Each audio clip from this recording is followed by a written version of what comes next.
وہ بات کرنے میں لگا ہوا ہے، وہ کھانے میں لگا ہوا ہے، وہ فون چلانے میں لگی ہوئی تھی۔ ایسے جملے ہم اپنے ڈے ٹو ڈے لائف یعنی روزمرہ زندگی میں ضرور بولتے یا سنتے ہیں دوسروں سے۔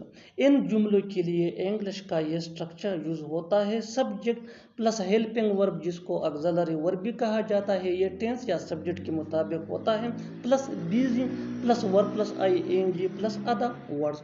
اچھی طرح سمجھنے کے لیے کچھ مثالیں دیکھتے ہیں۔ وہ بات کرنے میں لگا ہوا ہے، He is busy talking.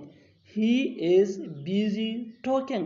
وہ کھانے میں لگا ہوا ہے، He is busy eating. He is busy eating. وہ فون چلانے میں لگی ہوئی تھی، She was busy using mobile.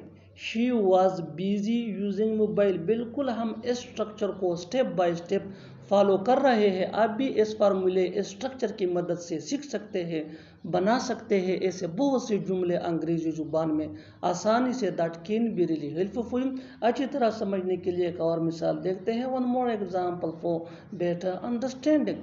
تم تو بحث کرنے میں لگے ہوئے ہو، تم تو بحث کرنے میں لگے ہوئے ہو۔ You are busy arguing. You are busy arguing۔ اور آخر میں یہ سینٹنس آپ کے لیے کامن سیشن میں اس کا جواب ضرور دینا۔